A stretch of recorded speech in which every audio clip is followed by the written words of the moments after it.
નમસ્કાર દર્શક મિત્રો, આજે આપણે એક એવા વ્યક્તિનો ઇન્ટરવ્યૂ લેવા માટે જઈ રહ્યા છે કે એમના શરીરમાં કંઈક સમસ્યા હતી અને સમસ્યા આમ જોવા જઈએ તો કંઈ સાધારણ સમસ્યા નહોતી, ગંભીર બીમારી હતી અને અમે વાત કરી પ્રમાણે એમને ઓપરેશન પણ કરાવવું પડે એમ હતું. તો આજે 4 મહિના થઈ ગયા છે અને 4 મહિનાથી એ લોકો આજે નેટસર્ફ કંપનીની જે પ્રોડક્ટ છે જે હેલ્થ કેરની એ અત્યારે યુઝ કરી રહ્યા છે અને એમાંથી એમને શું ફાયદો થયો એ આપણે એમના પરિચય સાથે જાણીશું. તો સૌપ્રથમ તમારો પરિચય આપજો. શું નામ છે તમારું? મિતુલ. અને તમારું નામ? દાઉદ. ઓકે, પૂરું નામ? દાઉદભાઈ નવીનભાઈ ગામિત. ઓકે, તમારા કોણ થયા? સાળપ. ઓકે, તો મને જણાવો કે આ પહેલા તો આ ગામ કયું એ પહેલા માહિતી આપો. દમોડી. હા, દમોડી નિશાળફળી. ધમોડી નિશાળફળીઓ, તાલુકો સોનગઢ, જિલ્લો તાપી. જિલ્લો તાપી. ઓકે, તો મને જણાવો કે એમને શું તકલીફ હતી? એમાં પેટમાં સોજો આવી ગયો. સેજ સોજો આવી ગયેલો. હા, liver પર. ઓકે, લીવર પર સોજો આવી ગયેલો. હા. તમને ખબર કેવી રીતના પડી? દવાખાને લઈ ગયેલા ક્યાં આગળ? જનકમાં. ઓકે, એટલે ત્યાં રિપોર્ટ કાઢ્યા હશે. આ રિપોર્ટ કરાવ્યો. એટલે ત્યારે એવું કીધું કે લીવર ઉપર સોજો. સોજો છે. એટલે શા માટે દાખલ કરવાની જરૂર પડી પહેલા તો એ જણાવો. ટાઇફોઇડ કાઢેલો. ટાઇફોઇડ છે એવું? હા. મતલબ હા, તાવ આવ્યો? એટલે કેટલા દિવસથી તાવ આવતો હતો? એ 4-5 દિવસ. 4-5 દિવસ થઈ ગયા. હા. પછી મતલબ સામાન્ય દવાખાને તમે લઈ જતા હશે હા. પણ એમાં સારું નહીં થયું એટલે પછી હોસ્પિટલમાં લઈ જવું પડ્યું અને ત્યાં પછી રિપોર્ટ કાઢ્યો અને ત્યારે તમને ત્યાં ખબર પડી કે લીવર ઉપર સોજો છે. હવે લીવર ઉપર સોજો આવ્યો એના કારણે શું શું બીજી તકલીફ થતી હતી? વોમિટ થતી હતી. વોમિટ થાય એટલે ખાવાનું કેવી રીતના મતલબ પચતું કે હા, પચાસ નથી થતું. પાચન નહીં થતું હતું? ઓકે, અને એના કારણે શરીરમાં કમજોરી કે એવું કંઈ? હા, થકાવટ એવી થતી.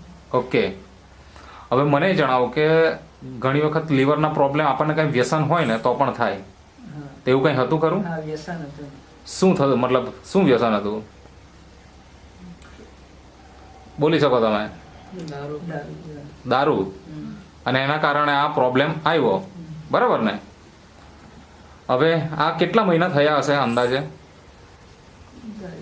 દાખલ કરેલાને? અઠવાડિયું થઈ ગયું.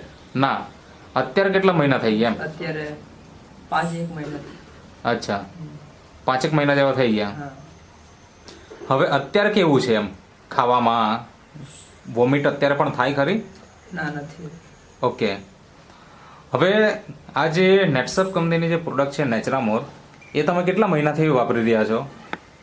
4 મહિના થયા. 4 મહિના થયા. 4 મહિનાથી રેગ્યુલર વાપરો છો. હા.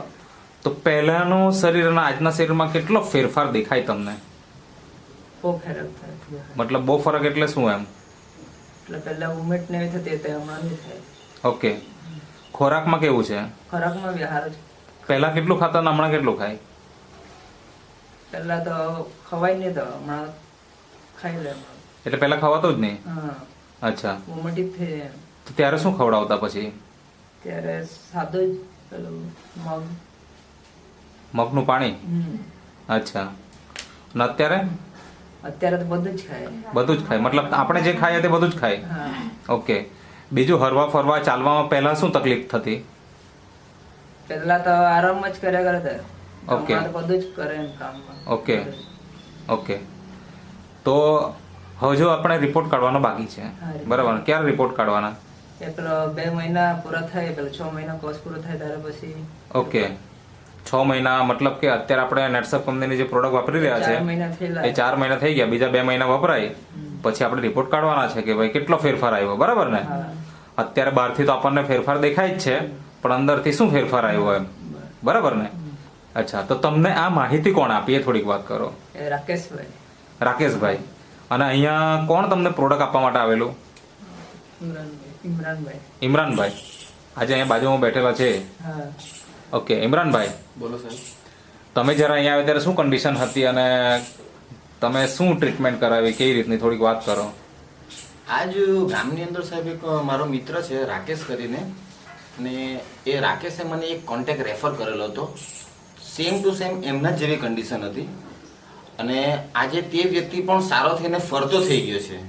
તો રાકેશભાઈ એમના ઘરે આવ્યા ને એમના ઘરે આવીને એમને વાત કરી એટલે એમણે કોન્ટેક્ટ નંબર લીધો અને એમણે કોન્ટેક્ટ નંબર લઈને મારી જોડે વાત કરી અને હું બીજે દિવસે એમને મળવા માટે આવ્યો. જ્યારે હું એમને અહીંયા મળવા માટે આવ્યો ને તે દિવસે આ ભાઈ ચાલી નહીં શકતો હતો, ફરી નહીં શકતો હતો, મતલબ કોઈ કામ પણ નહીં કરી શકતો હતો અને ઘણા બધા પ્રોબ્લેમ હતા.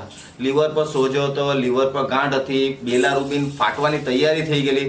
મતલબ કહેવાનો એટલો છે કે લીવર આખું મતલબ ડેમેજ થઈ ગયેલું. મેં એમના રિપોર્ટ જે પ્રમાણે એનાલિસિસ કર્યા હતા એ પ્રમાણે પછી મેં એમને આ પ્રોડક્ટ સજેસ્ટ કરી અને આજે 4 મહિનાથી વાપરે છે. તો જે વ્યક્તિ બેડ અવસ્થામાં પડી ગયેલો હતો, જે માણસ કામ કરી નહીં શકતો હતો, ચાલી નહીં શકતો હતો, ફરી નહીં શકતો હતો, તે જ વ્યક્તિ આજે મારા બાજુમાં બેસેલો છે. એ 4ના ભારા કાપે છે અને 4ના ભારા ખેતરેથી ઘર સુધી લાવે છે અત્યારે એ વ્યક્તિ. ઓહો, આજે ઇમરાનભાઈ બોલ્યા એ વાત સાચી છે ને કે ખાલી બોલતા છે? સાચી છે. સાચી છે ને? મતલબ એ લોકો જ્યારે આવેલા ત્યારે તમને ઉઠવા બેસવાની ચાલવાની તકલીફ તો હતી જ અને અત્યારે તમે હરી ફરી શકો છો, 4ના ભારા બી લાવો છો, એવું? એટલી તાકાત આવી ગઈ એમ. બરાબર છે. તો 4 મહિનામાં જો આટલી રાહત આવી હોય તો હજી 2 મહિના વાપરશો તો તમને કેટલી રાહત મળી જશે અને રિપોર્ટ કાઢશો એટલે 100% એમાં પોઝિટિવ આવવાનું જ છે. બરાબર ને? કે જે પણ પ્રોબ્લેમ હતા તેનો ઉકેલ મળી ગયો છે. તો ઘણા બધા વ્યક્તિઓને આજે નાની મોટી ઘણી બધી સમસ્યાઓ સતાવતી હોય તો શું કહેવા માંગો છો આ વસ્તુ માટે? વસ્તુ વાપરી શકાય એવી છે વસ્તુ. વાપરે તો જ આપણને વિશ્વાસ આવે. બરાબર ને? તમે જ્યારે પહેલી વખત મળેલા અને લીધેલી તો ત્યારે તમને એટલો વિશ્વાસ હતો કે સારું થઈ જશે એમ? એટલે પેલા બીજા ફળિયામાંથી લેધેલી એટલે એનો એવું આટલો બધું હતું તો સારું થઈ ગયું તો આપણું થઈ જાય એમ કરીને. હા, બરાબર છે. મતલબ કે જેમણે તમારા ઓળખાણમાં પેલા ભાઈએ વાપરી અને એને જે ફાયદો થયો એના હિસાબે તમને વિશ્વાસ આવ્યો એમ. બરાબર છે.